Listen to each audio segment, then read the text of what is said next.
So whenever you are ready, wave to the camera. Hi. You ready?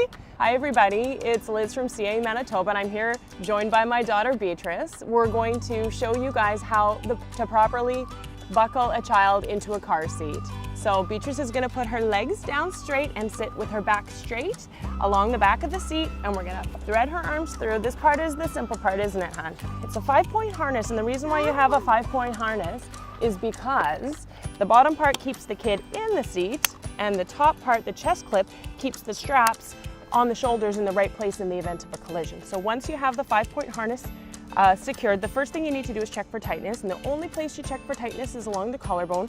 If you can pinch any strap like this, it means it's too loose. It is possible to over tighten it, but it's probably better to be more tight than less. So you reach down to the harness strap, give it a couple clicks. If you can't pinch any, that tells you that it's tight enough.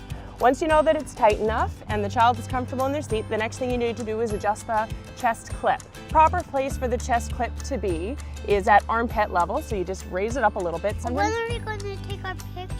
Well, we're taking our picture right now. Sometimes when the kids get older, they'll push it down, so it's really important as a parent to make sure it's at the armpit level. The other thing you need to check is when you're in a forward-facing car seat, that the straps at the shoulder are at or above their shoulder height. Ow. When you're in a rear-facing position, you actually want the straps to be back behind the shoulder or at the shoulder height. So it's an interesting difference that you have to take into account when you're deciding whether or not your child is going to be forward-facing or rear-facing. So it looks like Beatrice is ready. The chest clip is at the right place, the harness is tight, and the straps are at the right level. She's all ready to go. Perfect.